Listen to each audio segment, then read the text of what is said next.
simples, pelo puro raciocínio, a fim de compreender o mundo dos fatos.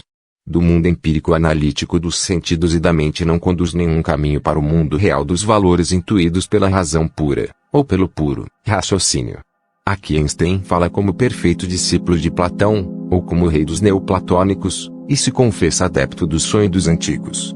E precisamente por não depender a matemática de nenhum objeto, pode ela orientar seguramente todo o mundo objetivo. O caminho do concreto para o abstrato é inseguro e intransitável, mas o caminho do abstrato para o concreto é seguro e sempre transitável. Assim fala o matemático, e assim falam todos os metafísicos e místicos. A verdadeira certeza é sempre a priori, intuitiva-dedutiva, vai da realidade às facticidades, do universal para o individual, do abstrato para o concreto, do absoluto para o relativo. O caminho inverso não dá certeza real, dá apenas probabilidade maior ou menor. Somente o matemático, o metafísico, o místico, possuem verdadeira certeza, porque tem contato consciente com a própria realidade, com o uno do universo. E é esse uno que confere certeza ao verso, mas o verso não dá certeza do uno. Graficamente, poderíamos concretizar esta verdade do seguinte modo: veja a figura no livro em PDF no nosso canal no Telegram Filosofia Universica. Na primeira figura, o movimento vai do infinito ao finito, e acerta, infalivelmente o alvo finito, e isto é certeza. Na segunda figura, o movimento vai do finito ao infinito, não há certeza de acertar o alvo, por se tratar de linhas divergentes, não há certeza. No primeiro gráfico teríamos dedução, a priori, intuição. No segundo gráfico teríamos indução, a posteriori, análise. O pensamento de Einstein obedece a mais alta precisão, mas as palavras com que ele enuncia os seus pensamentos seguem a terminologia tradicional, que nem sempre prima pela precisão. Assim ele parece estranhar que a mente humana possa produzir algo independente da experiência externa, empírica. Mas será que a nossa mente produz a matemática? Não seria melhor dizer que a mente descobre a matemática? Se a matemática é a própria realidade, ela só pode ser descoberta por nós, mas não produzida. Mas, se dissermos que a matemática é a verdade, talvez possamos dizer que ela é produzida, assim como a verdade é a harmonia entre o meu pensamento e a realidade, e eu sou autor desta verdade, mas não da realidade. De fato para fato não há certeza, só de realidade para fato há certeza. Assim, da física para física, de ego para ego, não há solução de nenhum problema. A solução está no processo da metafísica para a física, do eu para o ego. Um lago no mesmo nível da turbina não produz força, mas uma cachoeira por cima do nível da turbina faz trabalhar esta. De entropia para equitropia a passividade, mas de equitropia para entropia a atividade. Nenhum ego humano, por mais inteligente, resolve os problemas do ego, se não receber o impacto do eu superior. O princípio criador reside na matemática, na metafísica, na mística. Dedução a priori versus indução a posteriori. A dedução a priori é própria do gênio, do místico, do intuitivo, ao passo que a indução a posteriori apraz ao talento, ao moralista, por ser meramente analítica. A intuição dedutiva é como uma solitária vertical, que parte da fonte do uno, como um excelso Everest, só é conhecida por uns poucos pioneiros da transcendência, que não andam com a turba multa em estradas batidas, mas se embrenham por florestas virgens e invadem ínvios desertos, mergulhados em profundo silêncio e orientados por um faro cósmico que só eles conhecem. Nessa solitária jornada, primeiro expiram os ruídos materiais. Mais tarde, morrem também os ruídos mentais e emocionais. E, quando o homem estiver em silêncio total, e na total nudez do seu eu, sem nenhuma roupagem do velho ego, então percebe-lhe o trovejante silêncio da realidade cósmica. E, como a íntima essência do homem é idêntica à essência do cosmos, o silêncio luminal é o eco do silêncio sideral. Quem nunca viveu essa simbiose do silêncio luminal sideral não tem a menor ideia da sua fascinante realidade indizível, beatitude. O silêncio dentro do homem sabe e saboreia as leis eternas que estão no seio do silêncio do cosmos. O homem, assim cosmificado pelo silêncio, ouve a silenciosa legislação do universo. As leis cósmicas devem ser intuídas em profundo silêncio, não podem ser captadas nem analisadas pelo ruído mental. A análise mental pode preceder, como elemento necessário, mas só a intuição cósmica é suficiente para planificar a vacuidade do homem. Einstein diz: o princípio criador reside na matemática. O raciocínio puro pode atingir a realidade. Por quê? Porque matemática, metafísica ou mística, consistem na perfeita harmonia entre o meu pensamento ou intuição e a realidade cósmica. E assim as águas vivas da realidade fluem espontaneamente através dos canais abertos do homem, quando puros e ligados com a fonte. Eu tenho de subir laboriosamente do verso ao uno até que o uno venha ao meu encontro. E depois dominar gloriosamente o verso pelo poder do uno. A subida é caminho estreito e porta apertada, mas o domínio lá em cima é jugo suave e peso leve. O mergulho no a priori confere poder sobre o posteriori. A luz tem peso e se move em linha curva. Em 19 de maio de 1929 ocorreu um eclipse do Sol total. A Real Sociedade de Ciências, de Londres enviou 2 equipes de cientistas para fotografarem o Sol totalmente eclipsado. Uma dessas turmas foi a Sobral, estado do Ceará, Brasil, a outra, a Ilha do Príncipe, no Golfo de Guiné, África, locais considerados como especialmente favoráveis para obter fotografias perfeitas. A equipe de Sobral trouxe 16 fotografias de primeira ordem. Em pleno meio-dia aparecem as estrelas visíveis ao redor do Sol obscurecido pela Lua. Uma equipe de peritos interpretou as fotografias e chegou à conclusão: 1. Que a luz estelar sofre uma deflexão rumo ao globo solar, sinal de que ela tem peso e obedece à lei da gravidade. 2. Que a luz se propaga em linha curva e não em linha reta, como se supunha. Com isto, estava experimentalmente provada a base da teoria da relatividade. Einstein, porém, ficou estranhamente indiferente em face dessa prova empírica, porque para ele a certeza não vem do mundo físico dos fatos, mas sim do mundo metafísico da matemática. Para ele, o princípio criador da certeza reside na matemática, e esta certeza não pode ser adquirida nem destruída por nenhum fato concreto. 2 coisas parecem estranhas. Primeiro, que a luz se propague em linha curva e não reta. Aliás, parece que todas as coisas do mundo finito obedecem a esse princípio da curva, que os hindus representavam pelo sinal U, um círculo que volta sobre si mesmo, ou pela serpente circular que morde a sua própria cauda. Todo finito destrói sempre o que construiu. O infinito era representado pela linha reta vertical e, de que resultou o nosso algarismo 1. O infinito com os seus finitos, gera um universo, 1.000.000, o uno 1, causando o verso 0,00000. O segundo ponto de estranheza é o fato de ter a luz peso, mais uma prova da sua finitude, embora esse peso seja tão sutil e tão bem equilibrado que parece não existir. E por que parece a luz ser tão leve? Talvez porque a sua massa, velocidade, é máxima e seu volume, materialidade, é mínimo. Parece que a massa só atua como peso quando age em sentido unilateral ou linear, e o peso desaparece quando a massa se irradia em sentido unilateral ou esférico. Gravitação em sentido unilateral se manifesta como peso. Gravitação em sentido unilateral é como ausência de peso, porque a esfericidade da radiação se neutraliza mutuamente. Se a radiação norte-sul é 100 em cada sentido, então ela é igual a 0. Se a radiação leste-oeste é 100 de parte a parte, então o resultado é 0, isto é peso 0. A luz tem peso quase 0 porque a sua massa é quase sem volume e a sua gravitação é esférica unilateral.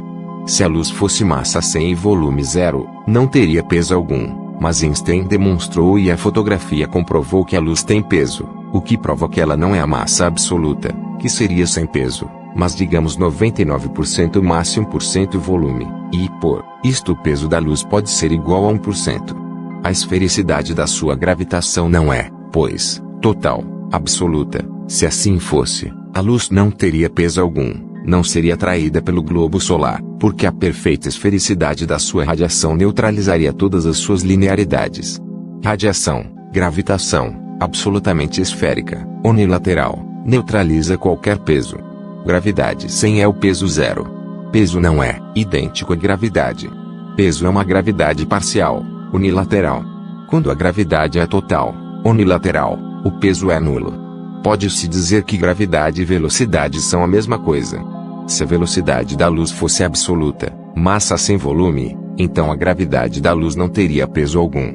O fato de ter a luz um certo peso não prova que a sua massa, velocidade, gravidade, não é absoluta, mas relativa. Por isto, a velocidade natural da luz, 300.000 km por segundo, pode ser artificialmente acelerada, como demonstram as experiências laser e como supõe a própria equação da relatividade de Einstein, IMC2 sobrescrito.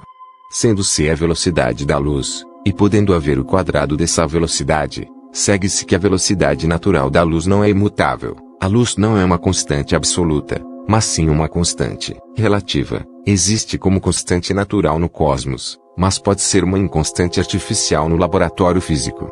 A imutabilidade da luz é natural, mas a sua mutabilidade é artificial.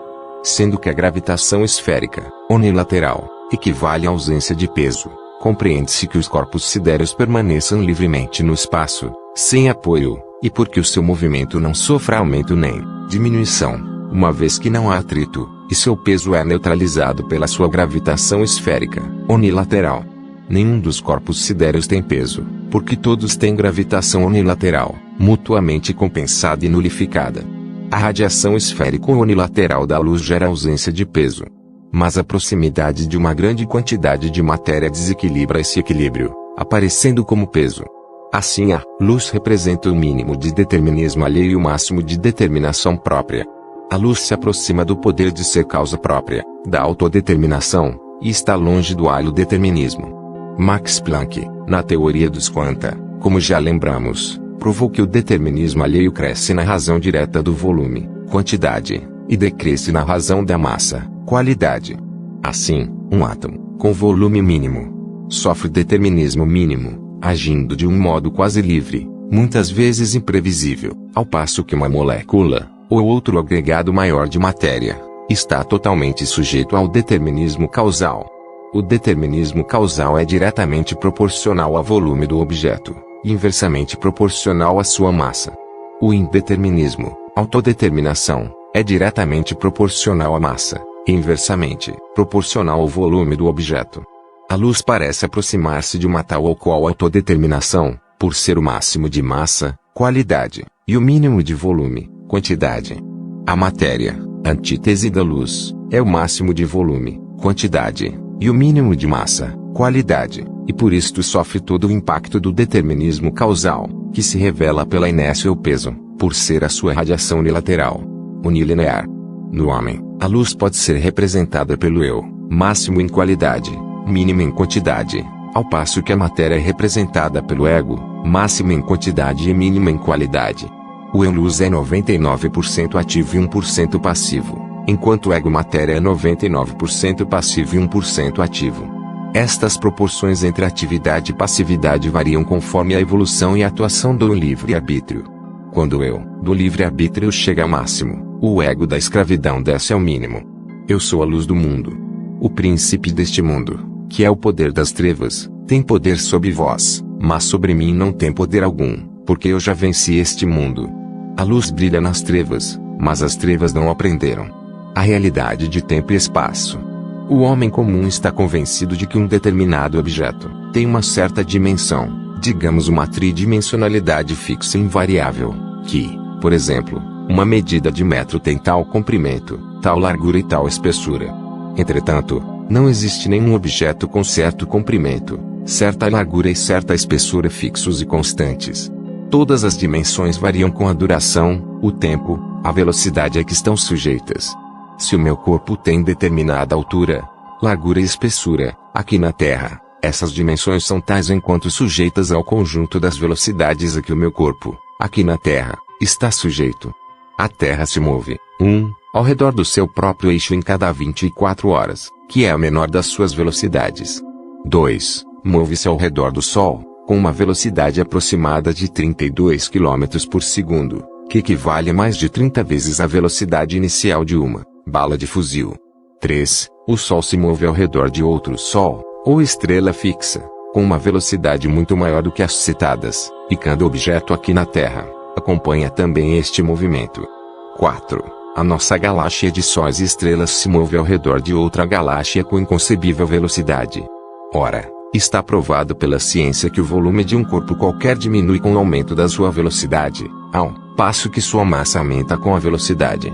Um corpo que atingisse a velocidade da luz, 300 mil km por segundo, teria um mínimo de volume e um máximo de massa. 1 metro, por exemplo, não teria esse tamanho, mas talvez 1 centímetro ou milímetro de dimensão, teria diminuído de volume, embora crescido de massa. É fácil compreender o que a física entende por volume, enquanto é difícil imaginar o que ela chama massa.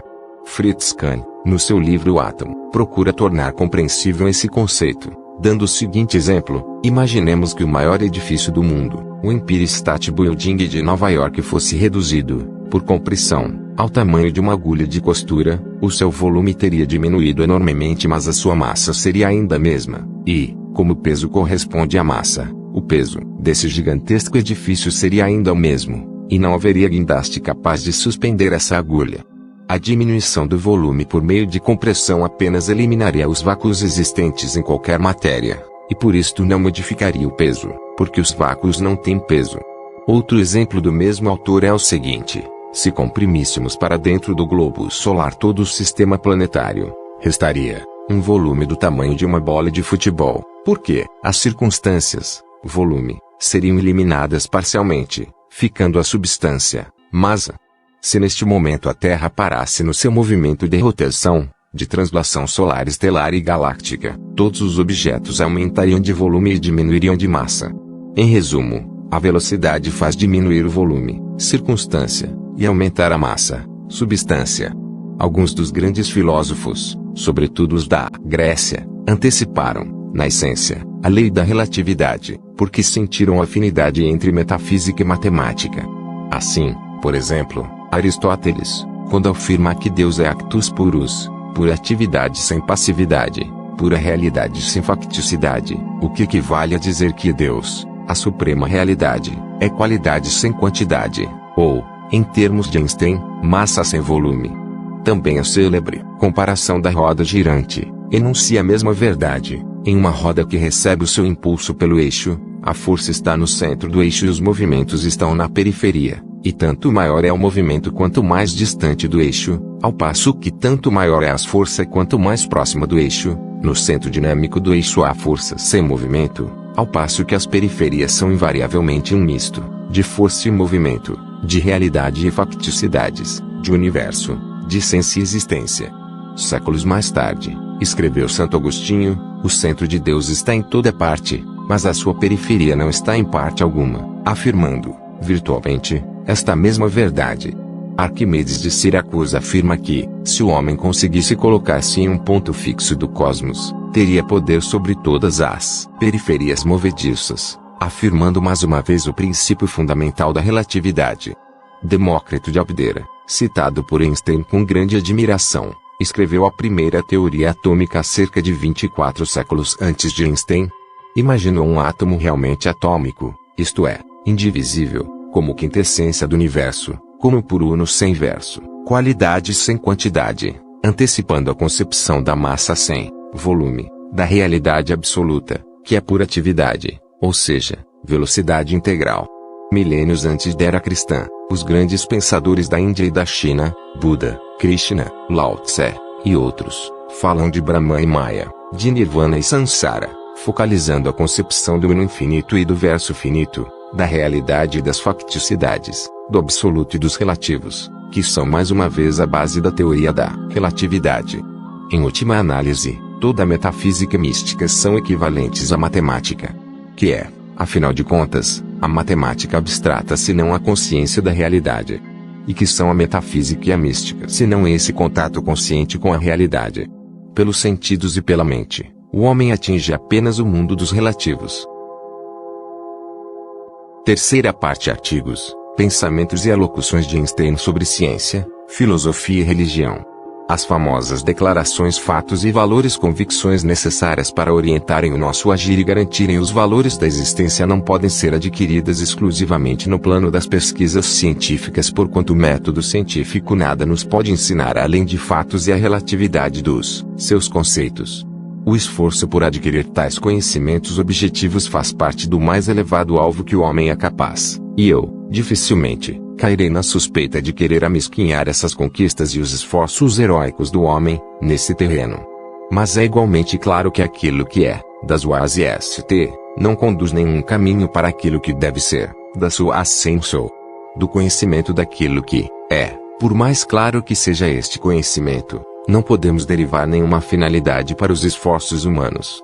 O conhecimento objetivo fornece-nos poderosos instrumentos para a consecução de determinados fins, mas o fim realmente último, das aleles de Ziel, e o desejo da sua realização, esse tem de vir de outras regiões.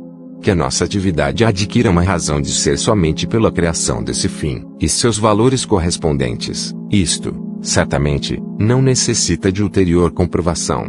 O conhecimento da verdade é magnífico, mas é incapaz de nos servir de guia, a tal ponto, que nem sequer é capaz de justificar o valor do nosso esforço pela aquisição da verdade. Aqui estamos simplesmente no limite do conhecimento racional da nossa existência. Nota 1. O que Einstein entende aqui por verdade, como se depreende do contexto, é o conhecimento dos fatos empíricos, e não da realidade metafísica, que ele chama valores. A inteligência nos esclarece sobre a concatenação entre meios e fins, mas a simples inteligência nada nos pode dizer sobre o fim último e fundamental. Ora, é a opinião minha que o trabalho de descobrir esse fim e os valores fundamentais, e sua consolidação na vida diária de cada homem, e a tarefa mais importante da religião, na vida social da humanidade. Se perguntarmos de onde vem a autoridade desse fim fundamental, uma vez que não tem origem na razão, nem pode por ela ser demonstrada, só podemos responder o seguinte: ela vive no seio das comunidades sadias como tradições que determinam o comportamento, os esforços e o critério de cada indivíduo. Quer dizer que atua como força, cuja existência não necessita de demonstração. Não se trata de demonstrar que esse fim existe, ele é revelado e manifestado pela atuação de poderosas personalidades. Não se deve procurar motivá-lo, mas sim reconhecer, clara e puramente, a sua natureza.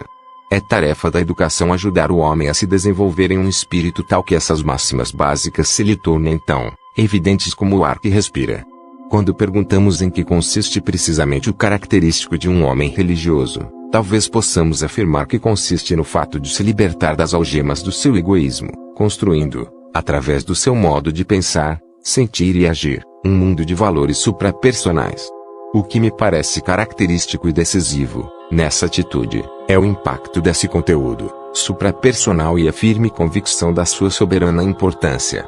Não importa que esse conteúdo seja ou não relacionado com alguma entidade divina, do contrário, não poderíamos incluir Buda e Spinoza nos homens religiosos. O homem religioso é, pois, um homem espiritual no sentido de não pôr em dúvida a importância e sublimidade dessa realidade suprapersonal e seu escopo, importância essa que não é suscetível nem carece de demonstração científica. Essa realidade existe para ele com a mesma necessidade e evidência com que ele mesmo existe. Neste sentido, consiste a religião no esforço antiquíssimo do gênero humano para adquirir clara e plena consciência desses valores e seu escopo, aprofundando e ampliando cada vez mais o seu impacto sobre a vida.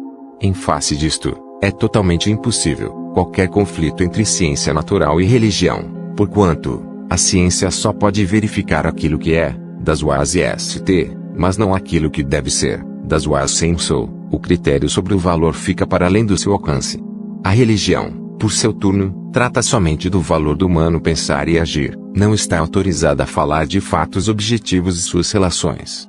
A ciência sem a religião é paralítica, a religião sem ciência é cega, blinde.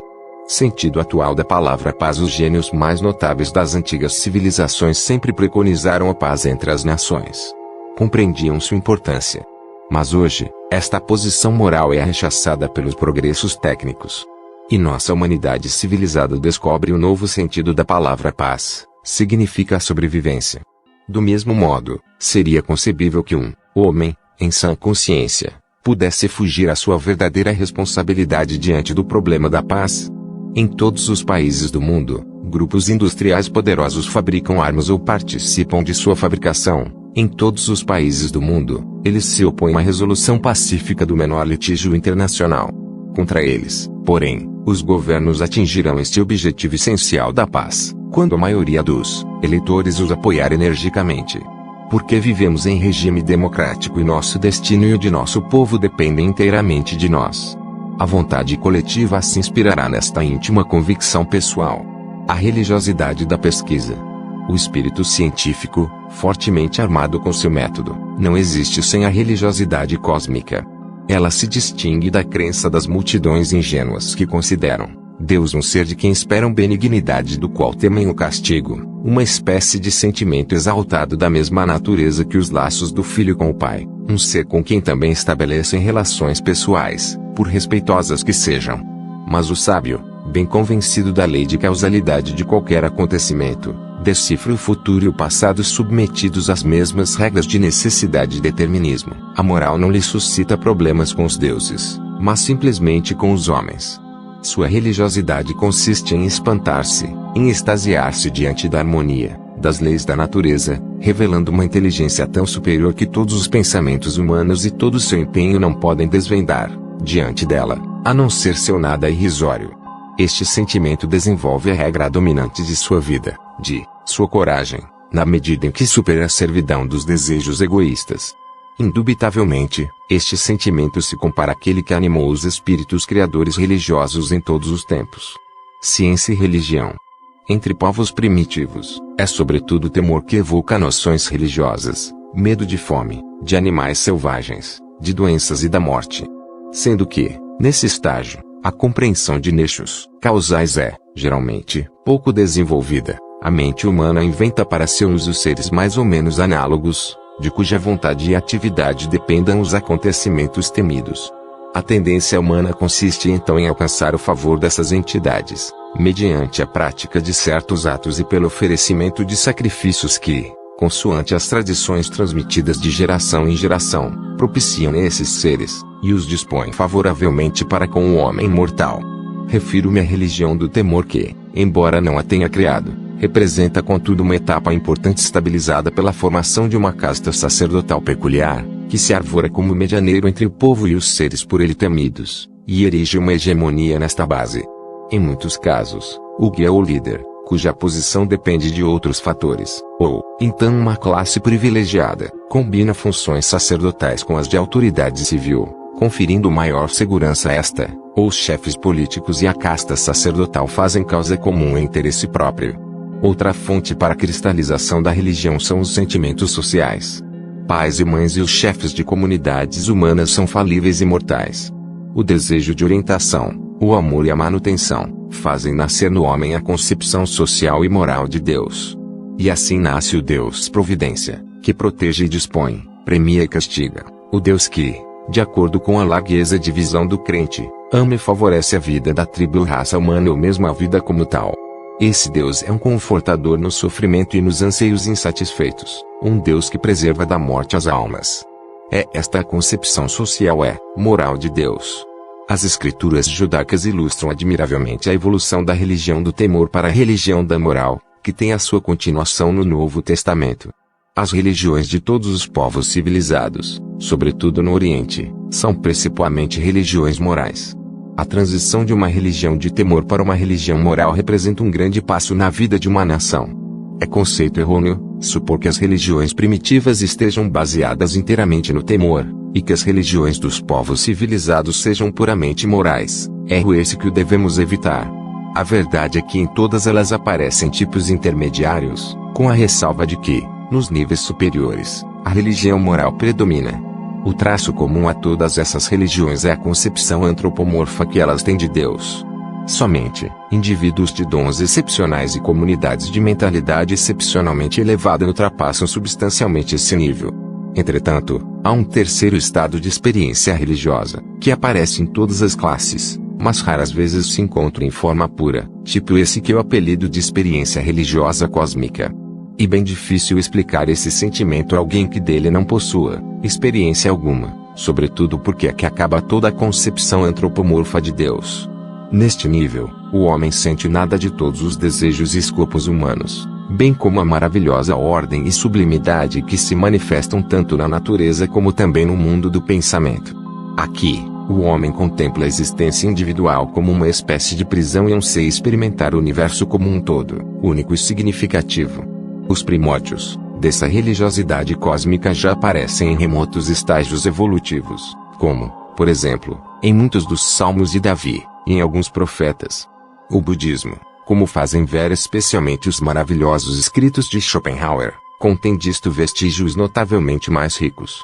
Os gênios religiosos de todas as épocas se distinguem por essa espécie de sentimento religioso, que desconhece dogmas e ignora um Deus concebido à imagem do homem. Razão porque nenhuma igreja pode basear neles a sua doutrina central. Por isto, É precisamente entre os hereges de todos os tempos que encontramos homens repletos da mais elevada espécie de sentimento religioso, sendo por isto, em muitos casos, considerados por seus contemporâneos como ateus, às vezes também como santos. À luz disto, homens como Demócrito, Francisco de Assis e Spinoza, têm grande afinidade entre si.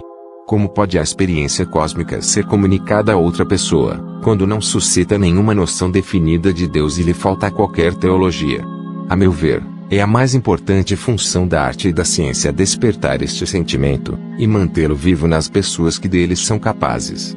Com isto, chegamos a um conceito da relação entre ciência e religião bem diferente da costumada.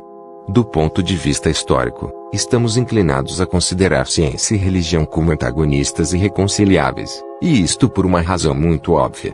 O homem totalmente convencido da atuação universal da lei da causação não pode por um só momento manter a ideia de que algum ser interfira no curso dos acontecimentos, suposto que ele tome realmente a sério o princípio da causalidade.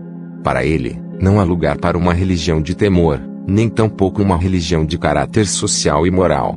Um Deus que premie ou castigue, é para ele inconcebível, e isto pela simples razão porque as ações dos homens são determinadas por necessidade, externa e interna, de maneira que, aos olhos de Deus, o homem não pode ser responsável, tampouco como qualquer objeto inanimado é responsável pelos movimentos que lhe acontecem. Nota 1.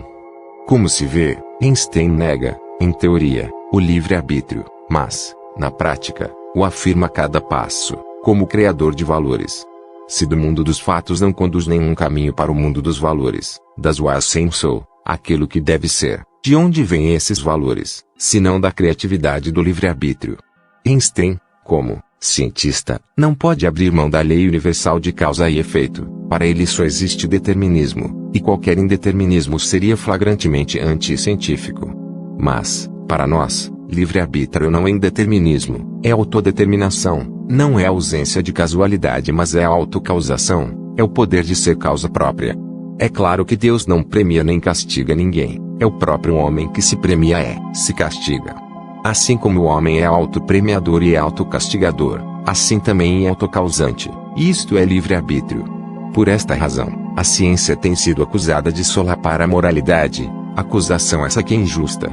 O comportamento ético do homem devia, efetivamente, estar baseado em simpatia, educação e liames sociais. Não se requer nenhuma base religiosa. Nota 2. Einstein, seguindo o costume geral, identifica ética com moralidade. Para nós, da filosofia universica, é inadmissível essa identificação, embora etimologicamente justificada. Filosoficamente falando, a moral é produto do ego. O maior ateu pode ser moral, mas nenhum ateu pode ser ético, porque a ética do eu é um transbordamento espontâneo da mística, e a mística é impossível sem a experiência de Deus.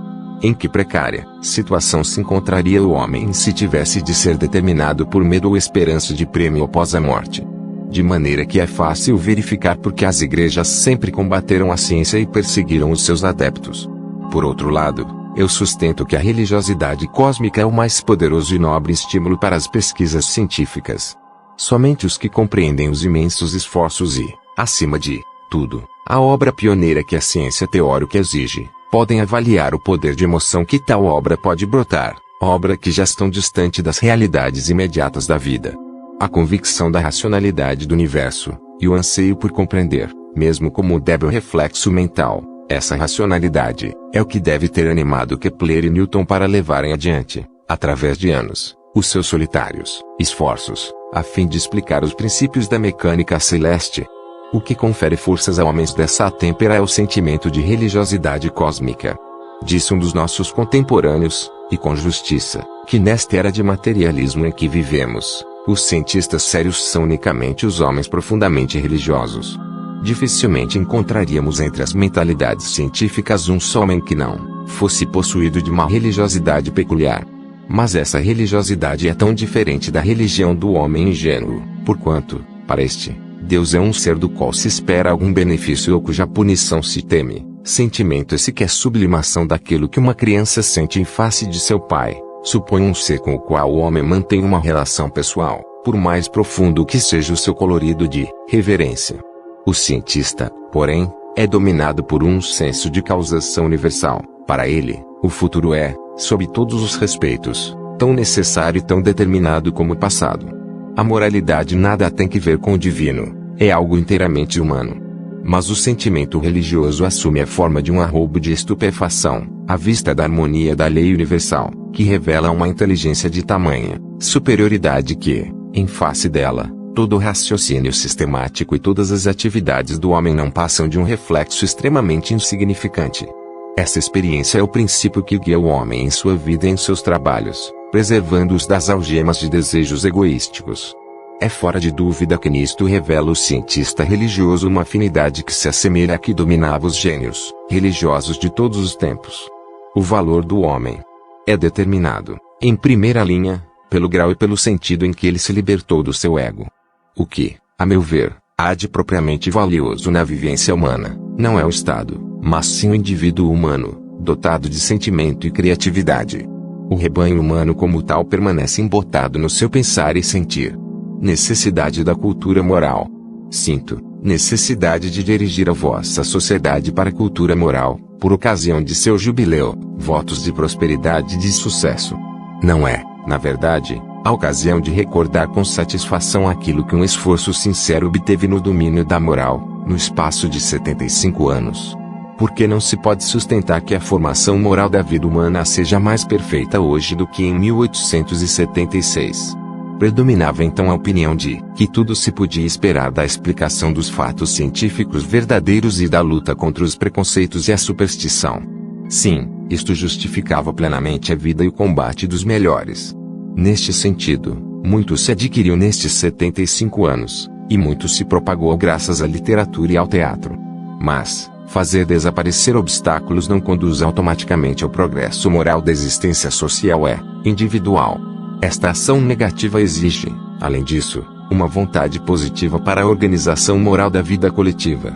Esta dupla ação, de extrema importância, arrancar as más raízes e implantar nova moral, constituirá a vida social da humanidade.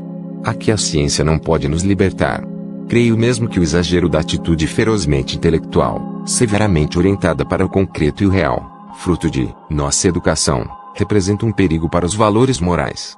Não penso nos riscos inerentes aos progressos da tecnologia humana, mas na proliferação de intercâmbios intelectuais mediocremente materialistas, como um gelo a paralisar as relações humanas. A arte, mais do que as ciências, pode desejar e esforçar-se por atingir o aperfeiçoamento moral e estético. A compreensão de outrem somente progredirá com a partilha de alegrias e sofrimentos. A atividade moral implica a educação destas impulsões profundas, e a religião se vê com isto purificada de suas superstições. O terrível dilema da situação política explica-se por este pecado de omissão de nossa civilização. Sem cultura moral, nenhuma saída para os homens. Como vejo o mundo, minha condição humana me fascina. Conheço o limite de minha existência e ignoro porque estou nesta terra, mas às vezes o pressinto. Pela experiência cotidiana, concreta e intuitiva, eu me descubro vivo para alguns homens, porque o sorriso e a felicidade deles me condicionam inteiramente, mas ainda para outros que, por acaso, descobri terem emoções semelhantes às minhas. E cada dia, milhares de vezes, sinto minha vida, corpo e alma, integralmente, tributária do trabalho dos vivos e dos mortos. Gostaria de dar tanto quanto recebo e não paro de receber. Mas depois experimento o sentimento satisfeito de minha solidão e quase demonstro má consciência ao exigir ainda alguma coisa de outrem. Vejo os homens se diferenciarem pelas classes sociais e sei que nada as justifica a não ser pela violência. Sonho ser acessível e desejável para todos uma vida simples e natural, de corpo e de espírito. Recuso-me a crer na liberdade e neste conceito filosófico. Eu não sou livre, e sim às vezes constrangido por pressões estranhas a mim, outras vezes por convicções íntimas. Ainda jovem, fiquei impressionado pela máxima de Schopenhauer: o homem pode, é certo, fazer o que quer, mas não pode querer o que quer. E hoje, diante do espetáculo aterrador das injustiças humanas, essa moral me tranquiliza e me educa. Aprendo a tolerar aquilo que me faz sofrer. Suporto então melhor meu sentimento de responsabilidade. Ele já não me esmaga e deixo de me levar, a mim ou aos outros, a sério demais. Não posso me preocupar com o sentido ou finalidade de minha existência, nem da dos outros, porque, Do ponto de vista estritamente objetivo, é absurdo. E no entanto, como homem, alguns ideais dirigem minhas ações e orientam meus juízos. Porque jamais considerei o prazer e a felicidade como um fim em si e deixo este tipo de satisfação aos indivíduos reduzidos a instintos de grupo. Em compensação, foram ideais que suscitaram meus esforços e me permitiram viver. Chamam-se o bem, a beleza, a verdade. Se não me identifico com outras sensibilidades semelhantes a mim e se não me obstino incansavelmente em perseguir este ideal, eternamente inacessível na arte e na ciência, a vida perde todo o sentido para mim. Ora, a humanidade se apaixona por finalidades irrisórias que têm por nome a riqueza, a glória, o luxo. Desde moço já as desprezava. Tenho forte amor pela justiça, pelo compromisso social. Mas com muita dificuldade me integro com os homens e em suas comunidades. Não lhes sinto a falta, porque sou profundamente solitário.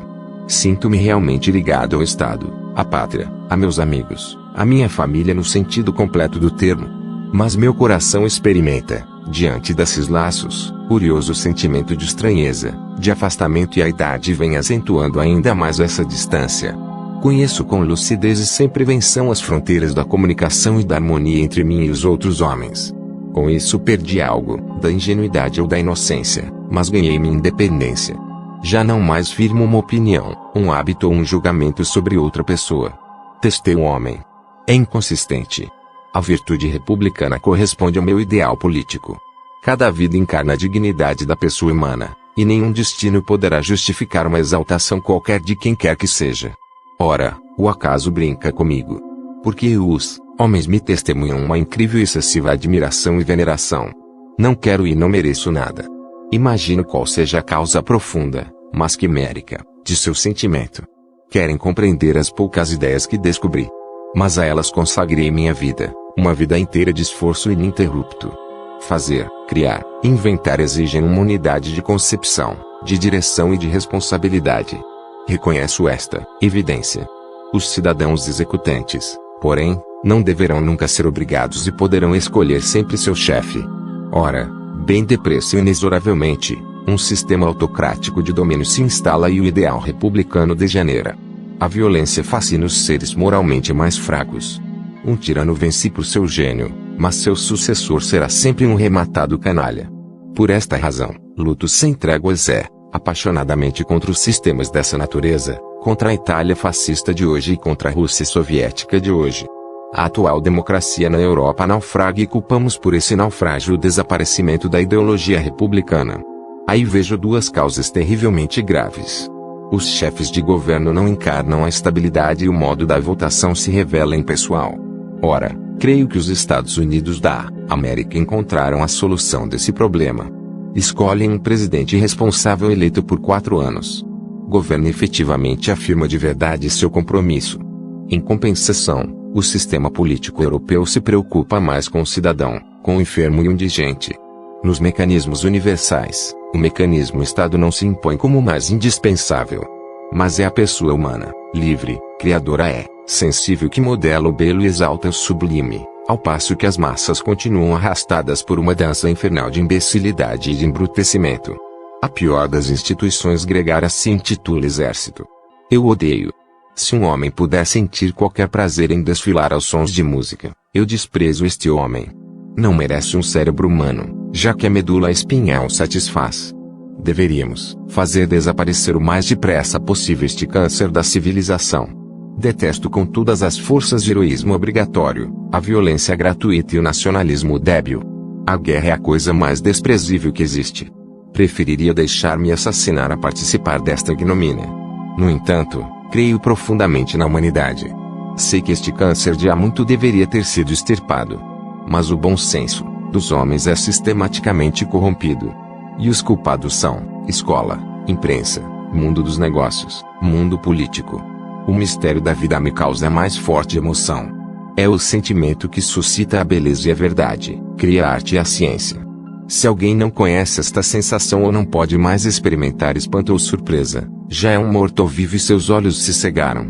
Aureolada de temor, é a realidade secreta do mistério que constitui também a religião. Homens reconhecem então algo de impenetrável às suas inteligências, Conhecem, porém, as manifestações desta ordem suprema e da beleza inalterável. Homens se confessam limitados e seu espírito não pode aprender esta perfeição. E este conhecimento e esta confissão tomam o nome de religião. Deste modo, mas somente deste modo, sou profundamente religioso, bem como esses homens. Não posso imaginar um Deus a recompensar e a castigar o objeto de sua criação. Não posso fazer ideia de um ser que sobreviva à morte do corpo. Se semelhantes ideias germinam em um espírito, para mim é ele um fraco, medroso e estupidamente egoísta. Não me canso de contemplar o mistério da eternidade da vida. Tenho uma intuição da extraordinária construção do ser. Mesmo que o esforço para compreendê-lo fique sempre desproporcionado, vejo a razão se manifestar na vida. Qual o sentido da vida? Tem um sentido a minha vida? A vida de um homem tem sentido? Posso responder a tais perguntas se tenho espírito religioso. Mas, fazer tais perguntas tem sentido? Respondo, aquele que considera sua vida e a dos outros sem qualquer sentido é fundamentalmente infeliz, pois não tem motivo algum para viver. Como julgar um homem? De acordo com uma única regra determina o autêntico valor de um homem, em que grau e com que finalidade o homem se libertou de seu eu. Para que as riquezas, todas as riquezas do mundo, ainda mesmo nas mãos de um homem inteiramente devotado à ideia do progresso, jamais trarão o menor desenvolvimento moral para a humanidade. Somente seres humanos excepcionais e irrepreensíveis suscitam ideias generosas e ações elevadas. Mas o dinheiro polui tudo e degrada sem piedade a pessoa humana. Não posso comparar a generosidade de um Moisés, de um Jesus ou de um Gandhi com a generosidade de uma fundação Carnegie qualquer. Educação em vista de um pensamento livre. Não basta ensinar ao homem uma especialidade, porque se tornará assim uma máquina utilizável, mas não uma personalidade. É necessário que adquira um sentimento, um senso prático daquilo que vale a pena ser empreendido, daquilo que é belo, do que é moralmente correto. A não ser assim, ele se assemelhará, com seus conhecimentos profissionais, mais a um cão ensinado do que a uma criatura harmoniosamente desenvolvida. Deve aprender a compreender as motivações dos homens, suas quimeras e suas angústias para determinar com exatidão seu lugar exato em relação aos seus próximos e à comunidade. Estas reflexões essenciais, comunicadas à jovem geração graças aos contactos vivos com os professores, de forma alguma se encontram escritas nos manuais. É assim que se expressa e se forma de início toda a cultura. Quando aconselho com ardor as humanidades, quero recomendar esta cultura viva, e não um saber fossilizado, sobretudo em história e filosofia. Os excessos do sistema de competição e de especialização prematura, sob o falacioso pretexto de eficácia, assassinam o espírito, impossibilitam qualquer vida cultural e chegam a suprimir os progressos nas ciências do futuro. É preciso, enfim, tendo em vista a realização de uma educação perfeita, desenvolver o espírito crítico na inteligência do jovem. Ora, a sobrecarga do espírito pelo sistema de notas entrave e necessariamente transforma a pesquisa em superficialidade e falta de cultura. O ensino deveria ser assim: quem o receba o recolha como um dom inestimável, mas nunca como uma obrigação penosa. Para a proteção do gênero humano. A descoberta das reações atômicas em cadeia não constitui para a humanidade perigo maior do que a invenção dos fósforos. Mas temos de empregar tudo para suprimir o seu mau uso. No estado atual da tecnologia, uma organização supranacional só poderá proteger-nos se dispuser de poder executivo suficiente. Quando tivermos reconhecido esta evidência, encontraremos então a força de realizar os sacrifícios necessários para a salvaguarda do gênero humano. Cada um de nós seria culpado se o objetivo não fosse atingido a tempo. O perigo está em que cada um, sem fazer nada, espera que hajam em seu favor. Todo indivíduo, com conhecimentos limitados ou até conhecimentos superficiais baseados na vulgarização técnica, tem o dever de sentir respeito pelos progressos científicos realizados em nosso século. Não é arriscado exaltar demais as realizações científicas contemporâneas, se os problemas fundamentais da ciência estão presentes ao espírito. O mesmo ocorre em uma viagem de trem. Observe-se a paisagem próxima, o trem parece voar. Mas se olharmos os espaços longínquos e os altos cumes, a paisagem só lentamente se modifica. O mesmo acontece quando refletimos nos grandes problemas da ciência. Pouco importa, a meu ver, discutir sobre o Ouro-Iofliffe dos russos. Nos dois casos, um conjunto de tradições e de costumes não forma um todo muito bem estruturado. É muito mais inteligente procurar conhecer as instituições e as tradições úteis ou prejudiciais aos homens, benéficas ou maléficas para seu destino. Então será preciso utilizar deste modo o melhor, como tal reconhecido de hoje em diante, sem se preocupar com saber se está sendo realizado agora entre nós ou em outra parte. Nós, os herdeiros. As gerações anteriores talvez tenham julgado que os progressos intelectuais e sociais apenas representavam os frutos do trabalho de seus antepassados, que conseguiram uma vida mais fácil, mais bela. As cruéis provações de nosso tempo mostram que há aí uma ilusão cheia de consequências. Compreendamos melhor agora que os esforços mais consideráveis devem ser empregados no sentido de que a herança se torne, para a humanidade, não uma catástrofe, mas uma oportunidade. Se outrora um homem encarnava um valor aos olhos da sociedade quando ultrapassava uma certa medida de seu egoísmo pessoal, deve-se exigir dele hoje que ultrapasse o egoísmo de seu país e de sua classe. Só então, tendo chegado a esse autodomínio, poderá ele melhorar o destino da comunidade humana. Em face dessa temível exigência de nossa época, os habitantes de pequenos estados ocupam uma posição relativamente mais favorável do que os cidadãos de grandes estados, expostos às demonstrações da brutal força política e econômica. A convenção entre a Holanda e a Bélgica que, nestes últimos tempos, é a única a iluminar com uma chama tênue os progressos da Europa, dão o direito de esperar que as pequenas nações tenham um papel essencial. Seu modo de lutar e a recusa de uma autodeterminação ilimitada em um pequeno estado isolado chegarão à liberação da escravidão degradante do militarismo. A experiência cósmica. Impressão de um assombro desse tipo experimentei eu, sendo criança de uns 4 ou 5 anos, quando meu pai me mostrou uma bússola. O fato daquele ponteiro comportar-se de maneira tão determinada não se casava com a natureza dos acontecimentos possíveis de localizarem no mundo inconsciente dos conceitos, feito relacionado com o contato direto. Lembro, ou, pelo menos, creio lembrar, que essa experiência produziu em mim uma impressão profunda e duradoura. Devia existir algo oculto por detrás das coisas. O que a pessoa vê desde sempre não causa impressão desse tipo. Ela não se preocupa com a queda dos corpos, com o vento ou com a lua, ou com o fato de a lua não tombar, nem com as diferenças entre matéria viva e não viva. Aos 12 anos de idade, experimentei uma segunda sensação de assombro, de natureza inteiramente diversa. Deveu-se a um livrinho de geometria euclidiana plana, que me veio às mãos no começo de um ano letivo. Ali figuravam asserções como, por exemplo, as referentes às intersecções das 3 alturas de um triângulo em determinado ponto que, embora de modo algum evidentes, podiam ser demonstradas com tal segurança que se colocavam para além de qualquer dúvida. Essa clareza e certeza causaram-me uma sensação indescritível. E não me perturbou o fato de o axioma ter de ser aceito, sem prova. Bastava-me poder construir demonstrações a partir de proposições cuja validade não parecia discutível. Lembro que um tio me falou do teorema de Pitágoras, antes que o sagrado livrinho me caísse nas mãos.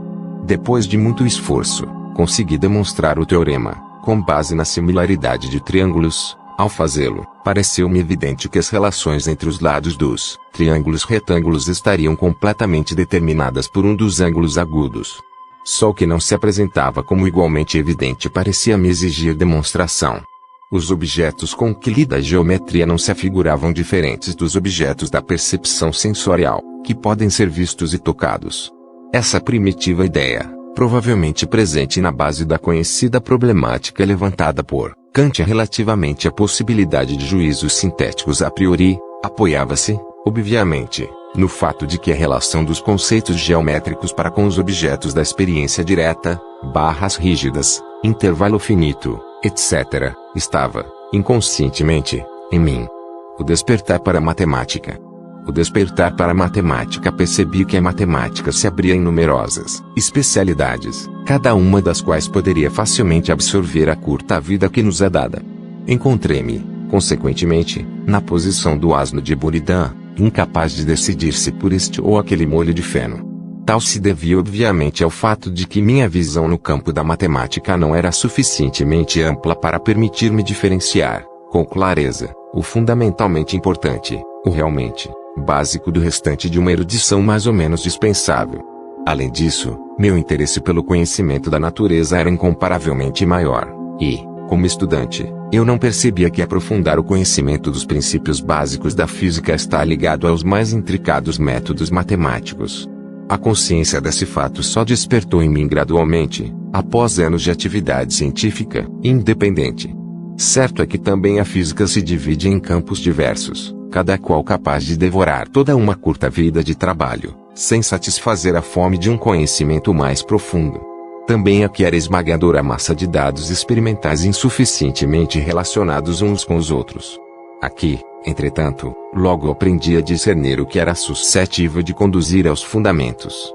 Afastando-me de tudo mais, de toda a multiplicidade das coisas que atravancam o espírito e o desviam do essencial. O que é pensar? Que é, precisamente, pensar. Quando recebido as impressões sensoriais, quadros de memória emergem. Isto ainda não é pensar. É quando esses quadros se acomodam em séries, cada um dos elementos reclamando o outro. Isso também ainda não é pensar. Quando, porém, um quadro se apresenta em muitas dessas séries, então, precisamente por força dessa manifestação repetida, torna-se ele um elemento de ordenação das mesmas séries, no sentido de que une séries que, por si, não mantêm ligação. Esse elemento se transforma em instrumento, em conceito.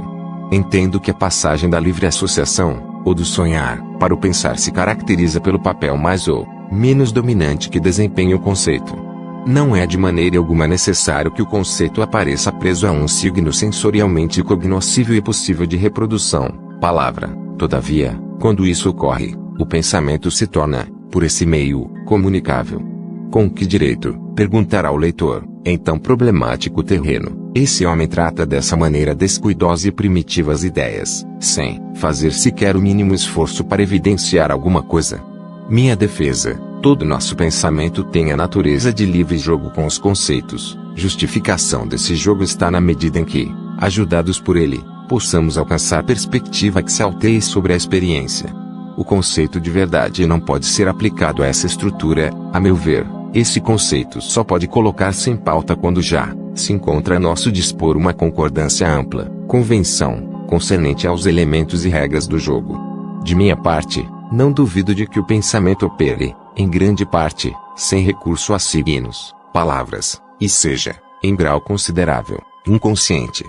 De outra forma, como se explicaria que, por vezes, conjecturamos espontaneamente a propósito de alguma experiência? Esse conjecturar ocorre, ao que parece, quando uma experiência entra em conflito com um mundo de conceitos que em nós já se acha sedimentado. Sempre que esse conflito é sentido penosa e intensamente, ocorre uma reação que atinge nosso mundo mental de maneira decisiva. O desenvolvimento desse mundo mental é, em certo sentido, uma contínuo voo de imaginação brotado do conjecturar. Jogo da natureza. Não obstante, alguém curvado pela idade, a morte vem como um alívio. Sinto isso profundamente, agora que envelheci e passei a olhar a morte como uma dívida antiga que é preciso, afinal, saldar. Contudo, instintivamente, faz-se quanto é possível para delongar esse acontecimento. Tal é o jogo que a natureza joga conosco. Podemos achar graça por assim ser, mas não conseguimos libertar-nos do instinto a que todos estamos presos. Palavras lapidares de Einstein. Não existe nenhum caminho lógico para o descobrimento das leis elementares. O único caminho é o da intuição. Se eu não fosse judeu, seria um quaquer. Do mundo dos fatos não conduz nenhum caminho para o mundo dos valores. Estes vêm de outra região. O princípio criador reside na matemática. A sua certeza é absoluta, enquanto se trata de matemática abstrata, mas diminui na razão direta da sua concretização. Deus não joga dados com o mundo. Ele é sutil, mas não é maldoso. Deus é a lei e o legislador do universo. O homem erudito é um descobridor de fatos que já existem, mas o homem bom é um criador de valores que não existiam, e que ele faz existir. Se eu, em algum livro, disse o que não é verdade, não estou disposto a brigar com Deus porque não fez o mundo assim como eu disse. O característico do homem religioso consiste no fato de se ter libertado das algemas do seu egoísmo, construindo, por seu modo de pensar, sentir e agir, um mundo de valores suprapersonais, aprofundando e ampliando cada vez mais o seu impacto sobre a vida. Saber que existe algo insondável, sentir a presença de algo profundamente racional, radiantemente belo, algo que compreendamos apenas em forma rudimentar, esta experiência que constitui a atitude genuinamente religiosa. Neste sentido, e neste sentido somente, eu pertenço aos homens profundamente religiosos. Gerações vindouras dificilmente acreditarão que tenha passado pela face da terra, em carne e osso, um homem como Mahatma Gandhi. Tenho a firme convicção de que nenhuma riqueza de bens materiais pode fazer progredir o homem, mesmo que ele esteja nas mãos de homens que demandam uma meta superior. Pode alguém imaginar Moisés, Jesus ou Gandhi, armados de um saco de dinheiro de milionário? Sem a convicção de uma harmonia íntima do universo, não poderia haver ciência. Esta convicção é, e continuará a ser, a base de toda a criação científica. Em toda a extensão dos nossos esforços, nas lutas dramáticas entre as velhas e as novas concepções, entrevemos a ânsia eterna de compreensão, a intuição inabalável da harmonia universal, que se robustece na própria multiplicidade dos obstáculos que se oferecem ao nosso entendimento. Penso 99 vezes e nada descubro, deixo de pensar, mergulho em profundo silêncio, e eis que a verdade me é revelada. A imaginação é mais importante que o conhecimento. O princípio criador reside na matemática, a sua certeza é absoluta, enquanto se trata de matemática abstrata, mas diminui na razão direta de sua concretização. A maioria de nós prefere olhar para fora e não para dentro de si próprio. O mecanismo do descobrimento não é lógica intelectual, é uma iluminação subitânea, quase um êxtase. Em seguida, é certo, a inteligência, analisa a experiência confirma a intuição. Além disso, há uma conexão com a imaginação. A mente avança até o ponto onde pode chegar, mas depois passa para uma dimensão superior, sem saber como lá chegou. Todas as grandes descobertas realizaram esse salto. Deus não joga dados com o mundo. Talvez algum dia a solidão venha a ser adequadamente reconhecida e apreciada como mestra da personalidade. Há muito que os orientais o sabem. O indivíduo que teve experiência da solidão não se torna vítima fácil da sugestão das massas. Diante de Deus todos somos igualmente sábios e igualmente tolos. A perfeição dos meios e a confusão dos objetivos parece caracterizar a nossa época. Se desejamos sinceramente e com ardor a segurança, o bem-estar e o desenvolvimento livre dos talentos, de todos os homens, não nos faltarão meios para atingir tal estado. Ainda que só uma pequena parte se esforce por tais objetivos, sua superioridade ficará comprovada a longo prazo. Pode-se afirmar que o eterno mistério do mundo é sua compreensibilidade. A música e a pesquisa em física originam-se de fontes diferentes, mas são intimamente relacionadas e ligadas por um fio comum, que é o desejo de exprimir o desconhecido. As reações divergem, mas os resultados são complementares. O tempo é relativo e não pode ser medido exatamente do mesmo modo e por toda parte. O espaço é curvo. A menor distância entre dois pontos não é a linha reta. O universo tem forma cilíndrica, e não esférica. Tornei-me um semideus apesar de mim mesmo. A coisa mais bela que o homem pode experimentar é o mistério. É esta emoção que está na raiz de toda a ciência e arte. O homem que desconhece esse encanto, incapaz de sentir admiração e estupefação, esse já está, por assim dizer, morto, e tem os olhos extintos. Quarta parte para compreender a relatividade. Explicação necessária para compreender a relatividade. Nota: para uma completa informação ao leitor, o editor acrescentou a esta biografia filosófica alguns textos ilustrados extraídos da revista O Correio da Unesco. A cavalgada de um adolescente em um raio de luz, relógios que andam mais depressa quando estão imóveis, discos de 33 rotações cujo centro envelhece mais rápido que a borda, raios luminosos que se curvam, objetos que mudam de tamanho e de peso, dois gêmeos que não têm a mesma idade, buracos negros no espaço dos quais nem mesmo a luz pode escapar. Todas estas noções que parecem fugir do bom senso fazem parte do universo insólito da relatividade einsteiniana. Mas todos estes efeitos estranhos postulados em sua teoria só são perceptíveis a velocidades muito elevadas. Na vida cotidiana são tão ínfimos que passam despercebidos, apesar de sua importância na física. Muitas das consequências da teoria da relatividade são tão complexas que só podem ser expressas em termos matemáticos. Os desenhos e explicações das páginas seguintes tentam fornecer uma introdução visual, e necessariamente aproximativa, ao misterioso universo de Einstein. Einstein no País das Maravilhas. Que é relatividade? O célebre matemático francês Henri Poincaré concebeu a seguinte experiência imaginária para explicar o conceito de relatividade.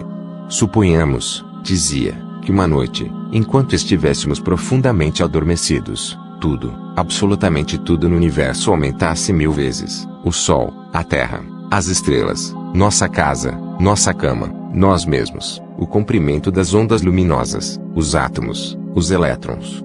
Poderíamos, ao despertar, dizer que algo havia mudado? Não, respondia Poincaré, porque nada o demonstrava. Não teria sentido algum dizer que o universo havia se tornado maior, já que por essa expressão entendamos algo maior que outra coisa. E tratando-se do universo, não existe nenhuma outra coisa. O conceito de tamanho é, pois, um conceito relativo. Um bonde chamado relatividade. Quando adolescente em Zurique, Einstein fazia uma elucubração aparentemente inocente, mas que depois demonstrou ser a essência do princípio da relatividade. Como veria o mundo, perguntava-se, se o percorresse montado em um raio de luz? Façamos com Einstein nesta viagem imaginária. Suponha o leitor que se encontra em Berna, junto a um relógio público, dispondo-se a tomar um bonde, como Einstein costumava fazer todos os dias para ir ao escritório suíço de patentes, onde trabalhava. Imagine que em vez de fazer o caminho habitual, o bonde o levasse à velocidade da luz, 300.000 km por segundo, pelo mesmo raio luminoso com o qual o leitor vê a hora indicada no relógio público. Suponha que o relógio marcava 3 horas quando o bonde partiu para transportá-lo a uma distância de 300.000 km. A viagem dura exatamente 1 segundo. Mas quando os passageiros do bonde tivessem chegado ao seu destino, e se pudessem ver o relógio a semelhante distância, notariam que este continuava marcando 3 horas. E por quê? Porque o raio de luz que nos permite ver a hora no momento da partida leva exatamente o mesmo tempo que nós para chegar ao destino. Ao manter-se a velocidade da luz, o viajante do bonde imaginário está fora do transcurso do tempo. Por outro lado, para alguém que tivesse permanecido junto ao relógio, este indicaria 3 horas e 1 segundo. Em outras palavras, o tempo transcorre de maneira diferente para o passageiro do bonde e para o observador da rua de Berna, ou seja, contrariamente ao que sustentava Newton, não existe o tempo absoluto. E mais ainda, embora no bonde se observem as mesmas leis e as mesmas relações entre tempo, distância, velocidade, massa e força que em qualquer outro lugar, seu valor real não é o mesmo que para qualquer outra pessoa em outro lugar. A velocidade da luz é o único valor invariável para todos. Para Newton, tempo e espaço constituem uma estrutura absoluta, e o mundo é percebido da mesma maneira por qualquer observador, onde quer que esteja onde quer que vá. Para Einstein, no entanto, o que 2 observadores veem é relativo à posição e à velocidade de cada um. Não podemos saber como é o mundo, só podemos comparar nossa própria visão com a dos outros. A relatividade consiste em conceber o mundo não como uma soma de acontecimentos, mas de relações. O relógio enlouquecido. Segundo uma curiosa previsão da teoria da relatividade, um relógio imóvel anda mais depressa que um relógio em movimento. Em 1905, Einstein escrevia: um relógio colocado no Equador funcionará de maneira imperceptivelmente mais lenta que um relógio colocado em um dos polos da Terra. Isto foi comprovado experimentalmente pelo cientista inglês H.J. Para tanto, concebeu um modelo do globo terrestre achatado como um disco plano, com o Polo Norte no centro e o Equador na borda, e fixou um relógio atômico ou radiativo em cada um desses pontos. A previsão de Einstein estava correta, o relógio da borda marcava o tempo mais lentamente que o do centro. O mesmo acontece com qualquer disco em uma vitrola, a cada volta a seu centro envelhece mais rapidamente que a borda. As curvas do espaço-tempo. Para Newton, a gravitação era a atração recíproca das massas de matéria, ou seja, o fenômeno pelo qual 2 corpos quaisquer podem atrair-se com uma força proporcional a seu tamanho e à distância que os separa. Essa força atua em qualquer parte do cosmo, fazendo com que uma maçã caia da árvore ao solo, ou com que a lua gire em torno da Terra. Pondo de lado esta noção de uma força ativa, que constitui o mecanismo básico do universo newtoniano, Einstein empregou o conceito de campo gravitacional. Assim como o campo gravitacional da Terra determina a queda da maçã de Newton, o campo gravitacional do Sol faz com que os planetas girem em torno dele.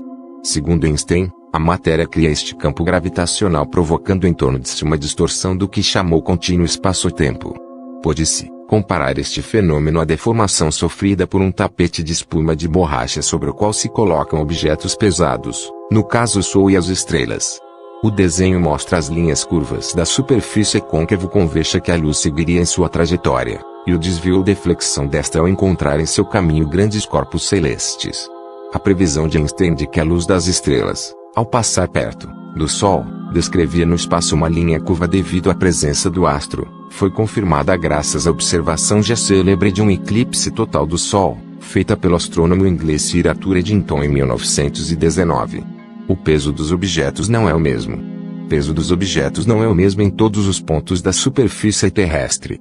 Isto se deve ao fato de a Terra não ser perfeitamente redonda, e a seu movimento de rotação. Assim, no centro da Terra os objetos não teriam peso, já que a matéria terrestre os atrai igualmente em todas as direções. Pulsares, novos corpos celestes. As estrelas de grande massa se consomem com maior intensidade que o Sol, têm vida muito mais curta e terminam a existência com uma explosão colossal. A nebulosa de Câncer, acima, é formada pelos restos da explosão de uma estrela que foi observada pelos astrônomos chineses em 1504. Em 1969 os astrônomos descobriram uma estrela de nêutrons no centro da nebulosa. Este corpo, extremamente denso, é uma massa residual comprimida da estrela original. Tais corpos celestes são conhecidos pelo nome de pulsares, porque emitem luz e sinais de rádio a impulsos regulares. O pesadelo dos goleiros. Qual não seria o espanto de um goleiro ao ver o centroavante adversário chutar a bola de tal maneira que seu movimento fosse se acelerando desde a imobilidade até a velocidade da luz? A bola, que imóvel pesa cerca de 450 gramas, ficaria cada vez mais pesada que um elefante, que um bloco de edifícios, até mesmo que o Sol, já que a velocidade da luz seu peso seria infinito. Tudo isto pode ser deduzido da famosa equação de Einstein de mc2 sobrescrito: a energia é igual à massa multiplicada pelo quadrado da velocidade da luz. Segundo esta equação, se dividirmos a energia do movimento, energia cinética, da bola pelo quadrado da velocidade da luz, descobriremos sua massa. Esta já foi definida como a quantidade de matéria de que está formado um objeto, mas os cientistas preferem defini-la como uma medida da inércia, ou seja, a resistência da matéria à aceleração. Na vida cotidiana costumamos medir mais o peso que a massa, mas, embora entre ambos exista uma estreita relação, a noção de peso é mais complexa que a de massa devido ao fato de o peso depender da força do campo gravitacional da Terra. O paradoxo dos gêmeos. Como se sabe, a teoria da relatividade geral afirma que nem o tempo nem a distância são valores absolutos, dependendo do movimento relativo dos observadores, e que o único valor absoluto e constante é a velocidade da luz. Estas hipóteses levam a conclusões aparentemente muito curiosas no que diz respeito aos fenômenos produzidos a enormes velocidades. Para um espectador que observasse uma nave espacial afastar-se da plataforma de lançamento a uma velocidade próxima da luz, o relógio de bordo, supondo-se que pudesse vê-lo, pareceria mover-se muito lentamente. Por outro lado, para alguém que viajasse na nave, o tempo terrestre aqui pareceria transcorrer mais lentamente. Esta aparente contradição deu origem a um famoso enigma conhecido pelo nome de paradoxo dos gêmeos. Se o indivíduo que viaja pelo espaço e o que fica em terra fossem gêmeos, ocorreria uma diferença de idade? Em caso afirmativo, qual seria ela quando dá volta à Terra do gêmeo astronauta? Einstein mostrou que, devido aos diversos efeitos da relatividade, em particular ao da aceleração que a volta à Terra da nave espacial exerceria sobre os passageiros, o gêmeo astronauta envelheceria mais lentamente que seu irmão. O astrofísico britânico Herbert Dingley considera esta hipótese absurda. Se, como afirma a teoria da relatividade, não existe movimento absoluto, já que todo movimento só existe em relação a outros objetos, não se poderia afirmar que a nave espacial não se moveu e que a Terra é que se havia afastado dela a grande velocidade, para depois voltar em sua direção. Neste caso, quando terminasse a viagem, o mais jovem seria o gêmeo terrestre. Mas, como é natural, um gêmeo não pode ser mais jovem que o outro. No entanto, há uma diferença fundamental entre o movimento relativo do gêmeo astronauta e o do terrestre. Quando afirmamos que a Terra se afasta da nave espacial, é o universo inteiro que ficou em movimento com ela. Em outras palavras, a Terra permanece imóvel em relação ao universo, e por isto os efeitos da relatividade que estão ligados à aceleração só se aplicam ao gêmeo instalado na nave espacial. Em resumo, é preciso viajar a grande velocidade para manter-se jovem. Estrelas gigantes e buracos negros. Quando olhamos para o céu de noite podemos ver as estrelas porque elas emitem luz. Mas nas equações da teoria da relatividade geral, e esta é uma das consequências mais fantásticas da teoria de Einstein, está contida a possibilidade de que existam também buracos negros, cadáveres de estrelas que outrora foram enormes, mas que não podemos ver por seu campo gravitacional ser tão forte que elas não podem desprender nenhuma luz. Como se formam esses buracos negros? E se não podemos vê-los, como comprovar sua existência? O desenho acima descreve, da esquerda para a direita, as etapas de formação de um buraco negro.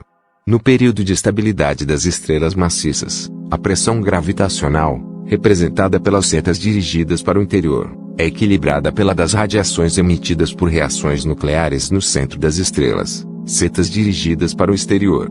Ao fim da vida, a estrela já esgotou seu combustível termonuclear. Estas reações se interrompem e a estrela desaba sobre si mesma pela força de sua própria gravidade.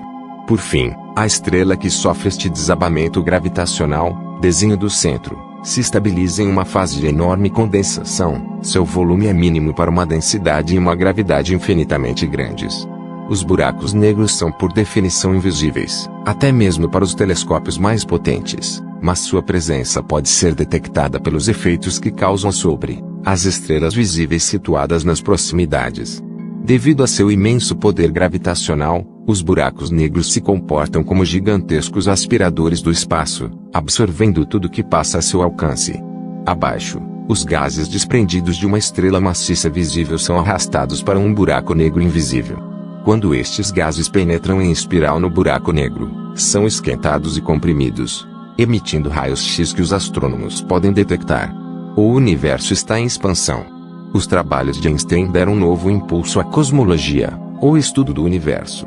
O matemático soviético Alexander Friedman demonstrou que, segundo as teorias de Einstein, o universo é instável e se encontra provavelmente em expansão. A princípio Einstein se negou a seguir, até as últimas consequências, o desenvolvimento lógico de suas próprias equações e, para chegar a um modelo fechado do universo, introduziu nas equações da gravitação um fator a que chamou constante cosmológica. Em 1924 o astrônomo norte-americano Edwin Hubble verificou experimentalmente a proposição de Friedman, segundo a qual as galáxias se afastam a uma velocidade crescente e o universo se encontra em expansão. Einstein finalmente se rendeu à evidência e qualificou sua primeira hipótese de o maior disparate de minha vida.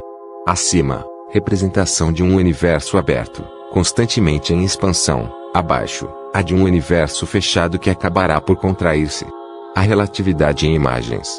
Os desenhos e legendas deste capítulo foram elaborados antes da Segunda Guerra Mundial sob a orientação de Albert Einstein. Verifiquem as imagens no livro em PDF disponível no canal Filosofia Universica no Telegram. @Jaime Logos. Mercúrio viola uma lei cósmica. Há 100 anos os cientistas estavam intrigados pelo fato de que Mercúrio, ao atingir seu perigelo, ponto da órbita em que se acha mais próximo do Sol, não passasse exatamente no mesmo ponto ao completar cada revolução.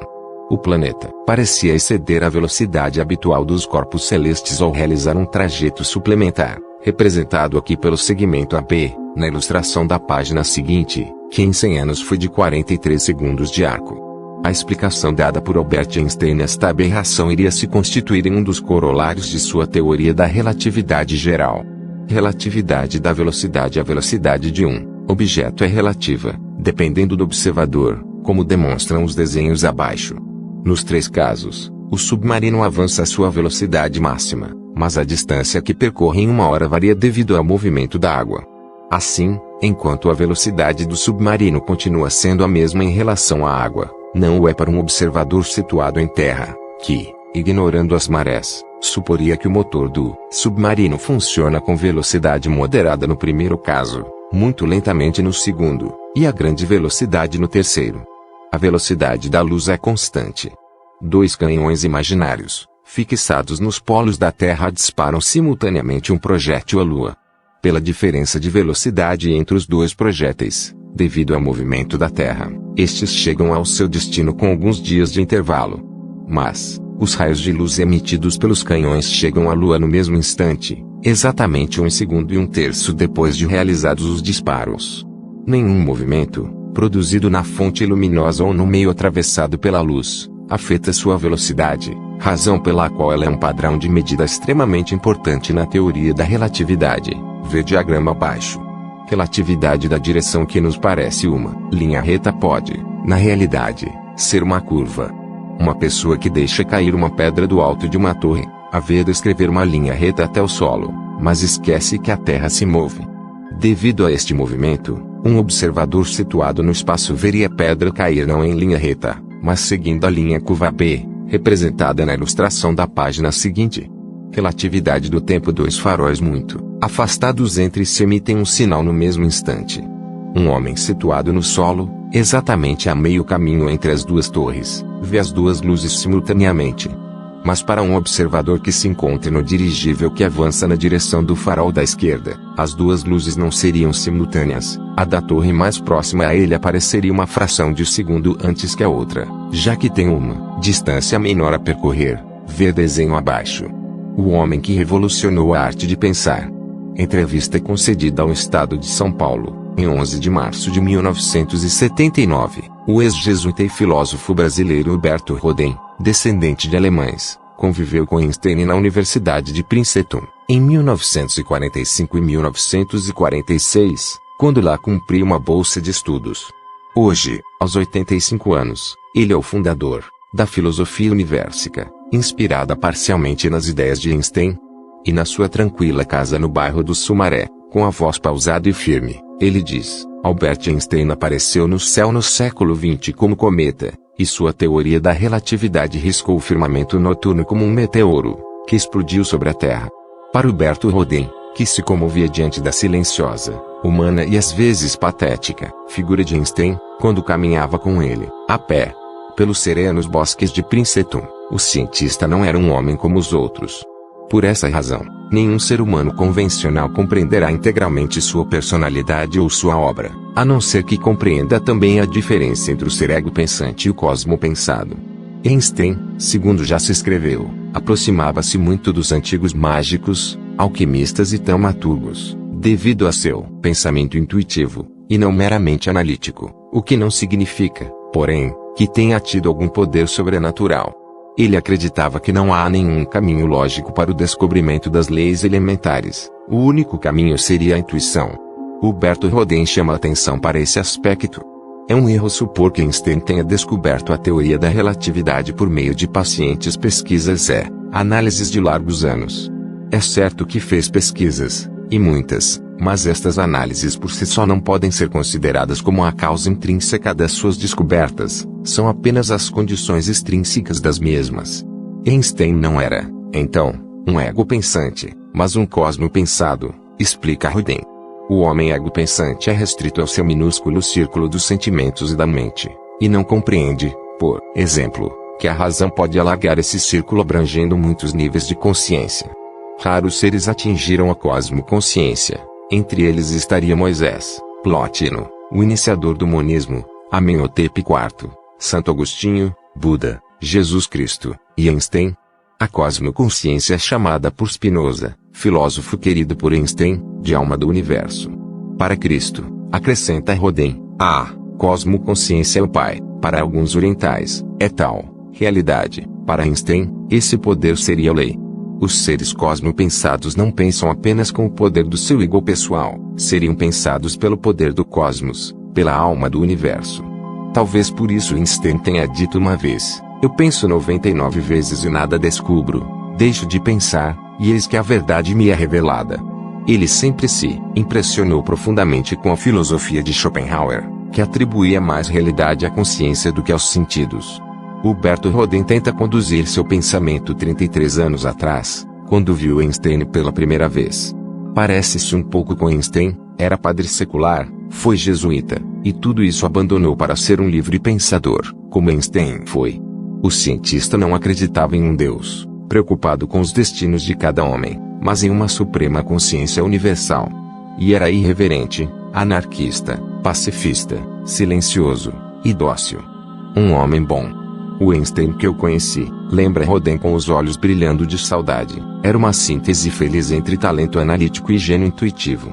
A primeira vez que Huberto Rodin viu Einstein, em seu sobrado de Mercer Street 112, no campus de Princeton, ficou tão impressionado que não ousou nem sequer dirigir-lhe a palavra.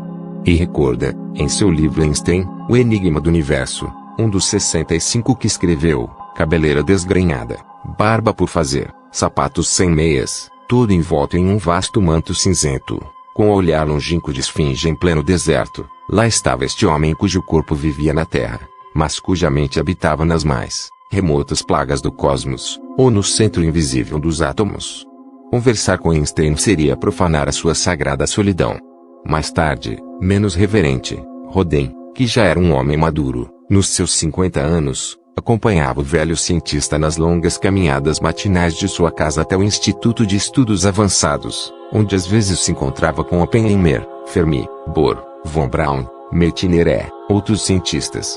Foi então que começou a nascer o que Rodin chama de filosofia universica, da qual se considera o criador. Einstein afirmava, já em Zurique quando ainda um jovem professor, que o princípio básico de toda a ciência superior era a priori dedutivo, e não a posterior indutivo. Provocava escândalos.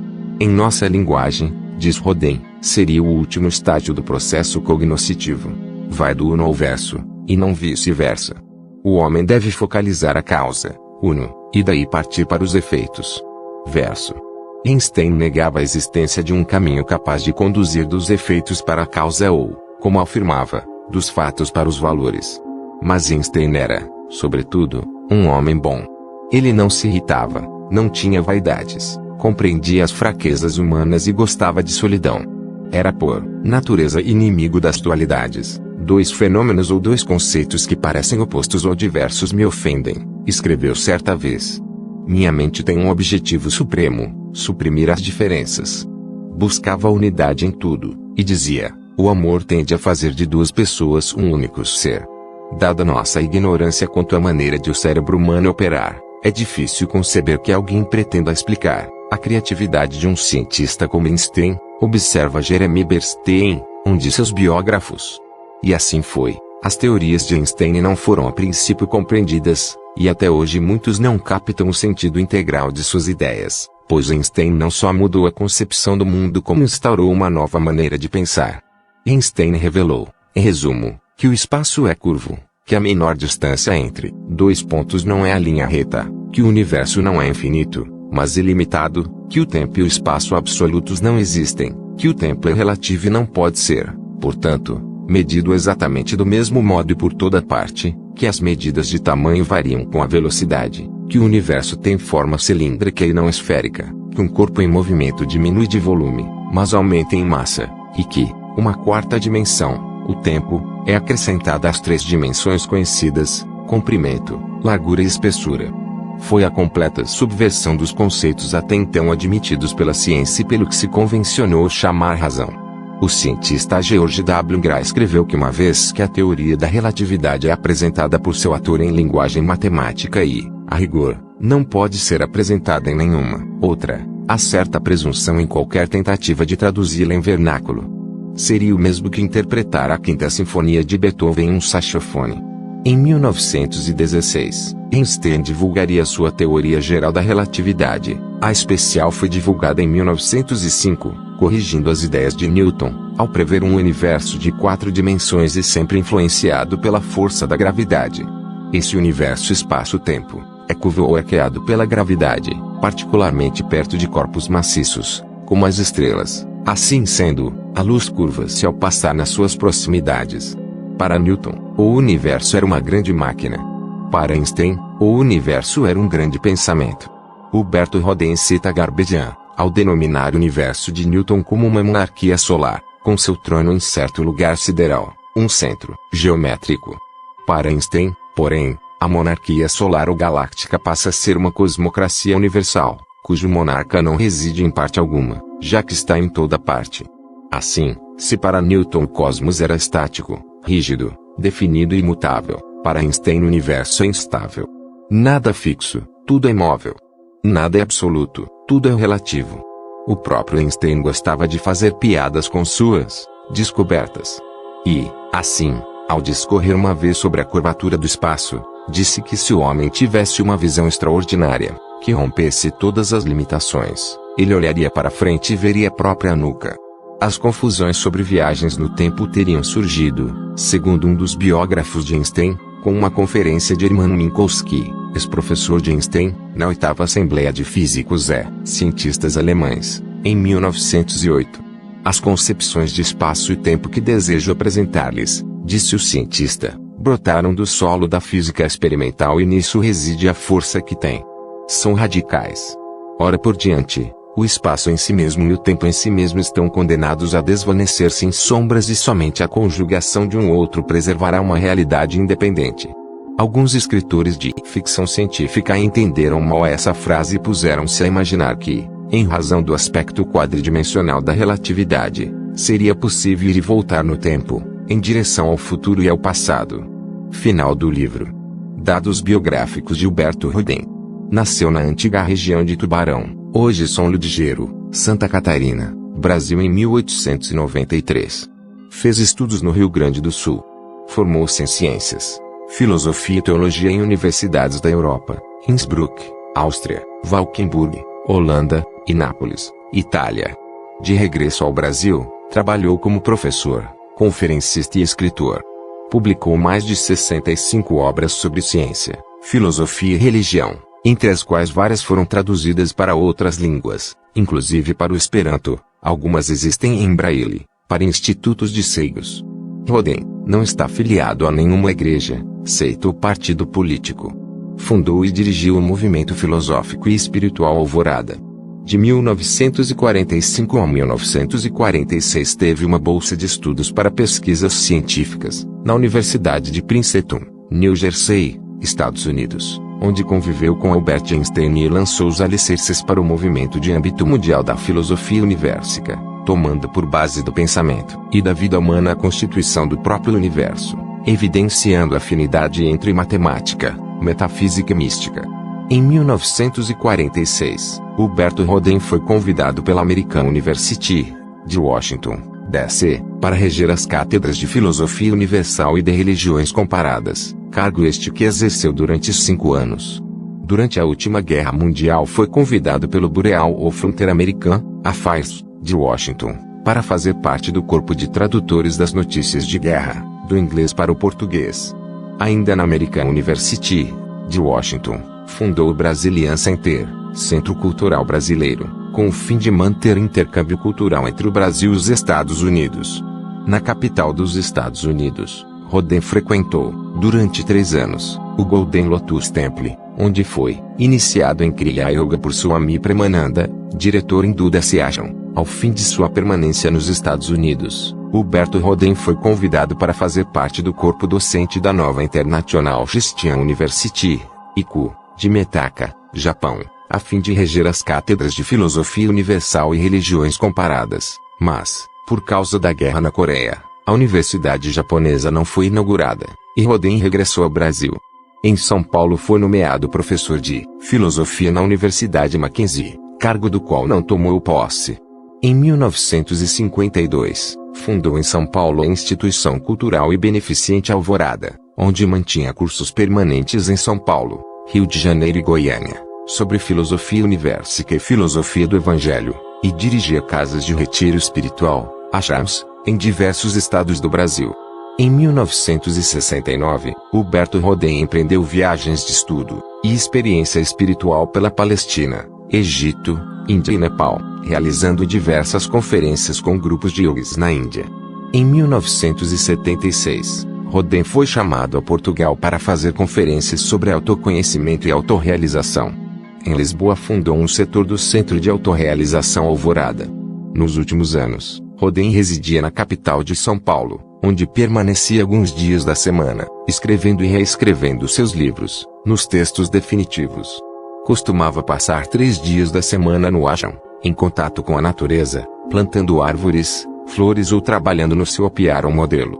Quando estava na capital, Rodin frequentava periodicamente a editora responsável pela publicação de seus livros, dando-lhe orientação cultural e inspiração.